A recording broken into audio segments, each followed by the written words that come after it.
Hi, I'm Jilly G. Welcome to my kitchen. Today I'm going to show you how to make my gluten-free crepes. And these are usually served kind of as a dessert, but I think they're actually delicious as a brunch dish or of course dessert. And if you've never had a crepe before, they're really thin pancake. The first time I ever had a crepe, I was at a wedding reception forever and ever and ever ago. And I thought it was the best thing I'd ever had. And I don't even remember what the filling was besides berries and whipped cream. But my favorite way to make them is, of course, with berries. And we'll get to that after we've made our crepes. Really not very many ingredients go into these at all. And the recipe, it does call for milk, but you can substitute your favorite dairy-free milk, such as coconut milk or almond milk, something like that. And then I've got 3 eggs, I've got 1½ cups of my gluten-free flour, I've got 2 tablespoons of melted butter, ½ teaspoon of vanilla, ½ teaspoon of baking powder and salt, ½ teaspoon each, and then I've got, about ½ tablespoon of date sugar. This actually would be white sugar, but I'm going with date sugar today. And I'll be making the crepe batter in my blender today. You could make this in a bowl with just a whisk or a hand mixer, but the blender really does make such fast, easy work of it. And then over here, I've got my, I think it's an 8-inch skillet, if I remember right. You can make these as big or as small as you like them to be. I really like this size for a crepe. Then you can eat too, and it's not a really filling dessert. But if you have a really large skillet, you could make them as big as you want. In fact, years ago, there used to be a restaurant here. Make sure to get your flour in your blender.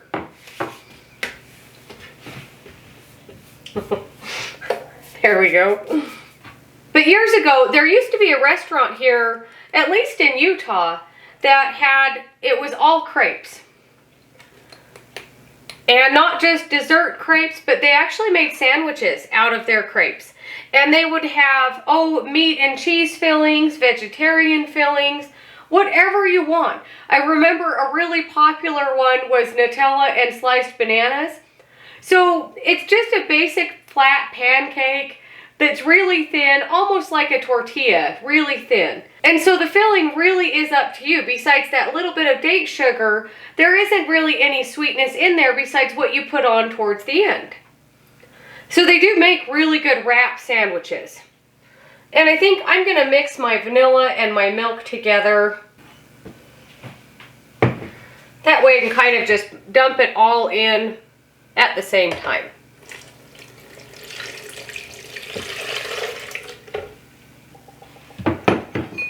And then my 3 eggs.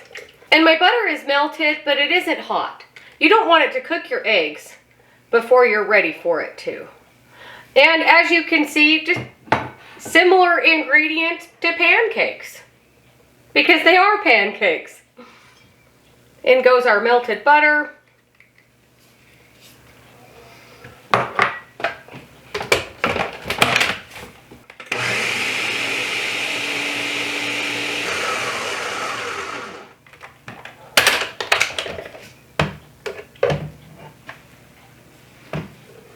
And it really doesn't take very long at all. The only thing you want to make sure of is that you don't have any dry pockets of flour or baking powder or salt somewhere in there that didn't get mixed in.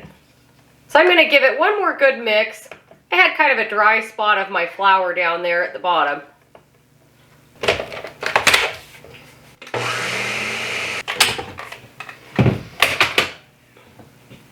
Nothing to it at all. You want to make sure to get all of it though. There isn't a whole lot of it here. And I don't have an exact amount of how many this recipe makes. Mostly because it just depends on how big you make your crepes. I'm going to take out the blade of my blender here, just so I don't have to worry about it. Put that there. So now I've got everything ready to go. I've got a couple of tablespoons of butter cut up just for putting in my frying pan so my crepes don't stick. And I'm going to turn this on about medium high. You don't want it to be screaming hot, but you don't want it to be too cold. Then it will take too long to cook your crepe. I've got, it's a 1/4 cup measuring spoon here. Really is so handy for recipes like this. And then I've cut my butter just into little chunks here, just so they melt faster. So once your pan is hot and your oil or butter is hot, I'm gonna get a spoonful of my batter here. And then once it's in the pan, you really want to swirl it around. You want it to be a really thin, even layered pancake. And then I like to use a spatula here. We're not ready yet, but a spatula is really helpful when we're getting ready to flip them over. And they're very similar to a pancake in that sometimes the first one isn't always the prettiest one. Now you can see that they do bubble up very similar to a pancake, but they're very fragile, very thin. So you really want to be very careful when it's time to flip them over.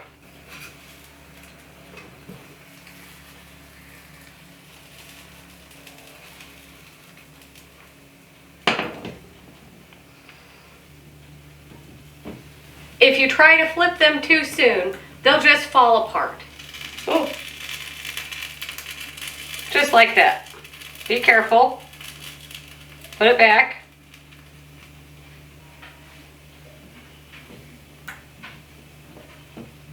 There we go. Not perfect, but that's all right.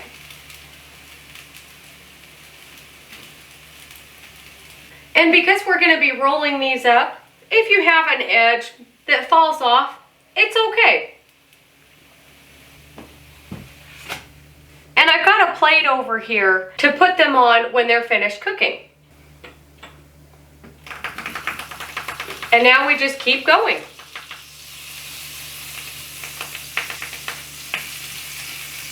You don't have to use an exact measurement, but when you're making something like crepes, you want them to mostly all be the same size. And this is helpful to measure out the same amount of batter for each crepe.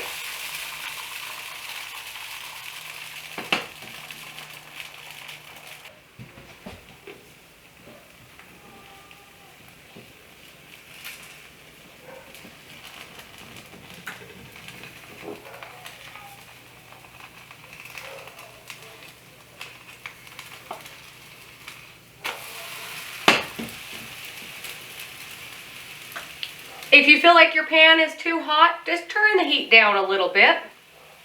Now this is not the kind of dessert that you want to make while you have guests around. Unless you're having a nice time and you're all visiting in the kitchen together. It is a little time consuming, but the nice thing about making crepes is you can make them ahead of time. You can make a double batch, get all of them cooked, and then the day that you're serving, you just fill them and roll them up and they're ready to serve. This is not the type of dessert that is necessarily served warm. There are versions of this dessert, I believe it's a crepe Suzette or something like that, that is served warm. But the way that I like to serve them, they're mostly room temperature or even chilled. And what you're looking for when it's time to flip them over is, of course, all of these little bubbles, but you don't want it to be liquid in the center at all. But you don't want it to be burnt to a crisp either.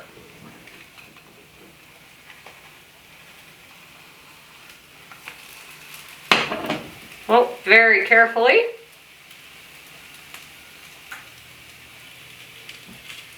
And even though they're very thin and they've got some really nice golden color, they're not dry and crumbly and stiff. They're really soft, flexible pancake or crepe. There we go. Graceful as ever.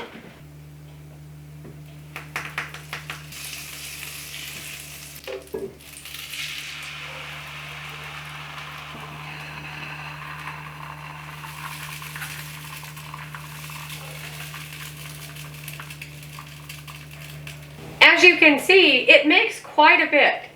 These freeze really well. And even though I've got them all stacked kind of ski-wampus on my plate here, they are staying really soft and pliable. And they are fragile, but not as fragile as you might think.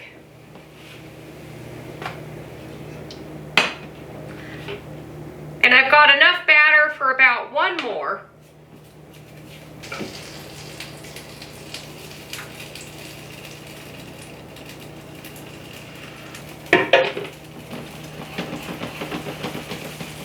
So while my last crepe is cooking, I did get my other things ready. I've got some fresh raspberries and fresh strawberries. If blueberries had been on sale, those would have been in here too. You can make this dessert with any fruit that you like. Any fresh fruit that's in season.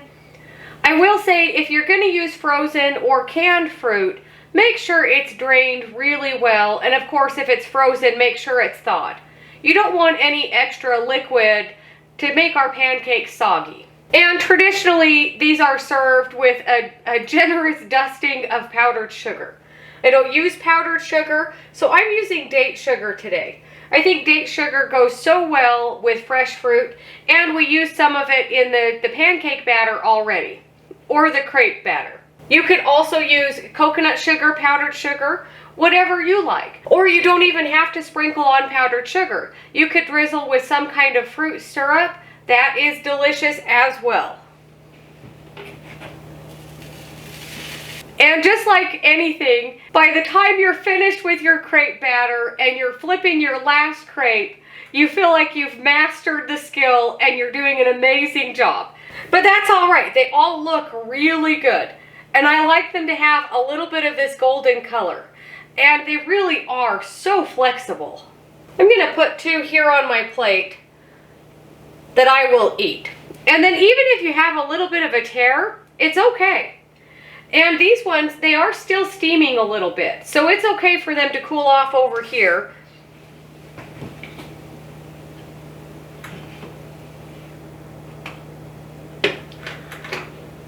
And because that was the last of my crepe batter, it's a little bit thicker of a crepe. Now, if I were going to take these and freeze these, even though I've been stacking them all here, they don't really stick together. But what you would want to do, if you're going to freeze these, is cool them off completely. They actually hold quite a bit of heat for a little bit of time. Once they're completely cooled off, I'll put parchment paper between them, just so it's easier to freeze. And then it actually makes it easier. Oh, if you just want 1 or 2, then you just take out 1 or 2. You don't have a solid stack of crepes in your freezer. Now, of course, you could serve these with whipped cream, but my favorite way is sour cream. I know it sounds really interesting to have fruit and sour cream in a dessert, but it really is so delicious. If you've seen here on my channel, I have my evil skivers, and they're little pancake balls. And I serve those with my pineapple syrup and sour cream. Absolutely delicious. So I like to get a little bit of sour cream and then just go right down the middle. Now keep in mind, we are rolling these up. So if you fill them too full, it might be a little more challenging. And of course, I've got a pretty small dessert plate here. And I'm going to do 1 with raspberries and 1 with strawberries. I always like to cut my strawberries up. Then you don't have one big giant strawberry that you're trying to manage rolling up in a crepe. And of course, a little dusting of my date sugar. And of course, it's not as attractive as powdered sugar would be, but equally delicious, and I think even a little bit better. Now do your best to roll them up. You could go seam side down if you want to, and then you make sure that they are closed. Let's flip this one over.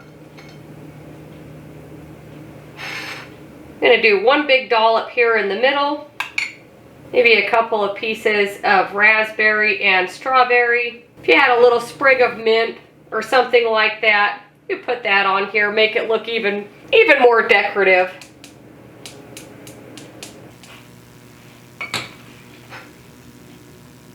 Doesn't that look delicious? Okay, let's give it a bite.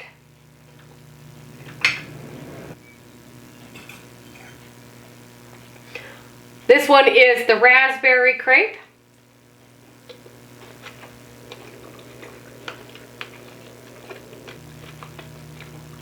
These are so good. One of the things I love about a dessert like this is, first of all, it's delicious, but it's really light. It's not a super heavy dessert. It's perfect for a brunch. I will say, if you are used to eating regular sugar, you will not enjoy my version with date sugar. It is sweet enough for me, but it might not be sweet enough for you. But I think it's absolutely delicious. And if you don't like sour cream, use whipped cream. You could even make some kind of, cream cheese filling to go with your fruit. The possibilities really are so endless with a dessert like this. And it doesn't have to be sweet or filled with fruit. And something like this is so easily made into a savory dish. Like a ham and cheese, and then instead of, powdered sugar or syrup or something drizzled on top, drizzle on some hollandaise sauce. I have a recipe here on my channel for hollandaise sauce that is perfect for a ham and cheese filled crepe. And it's also perfect for brunch. Then you've got a dessert version, and then you also have kind of a main course version with the same recipe. And you can see why it's such a pretty dessert for something like a wedding reception. The fresh berries look delicious, and of course, date sugar doesn't look as fancy as powdered sugar, but I don't mind. It really is such a delicious dessert. And perfect for an Easter brunch.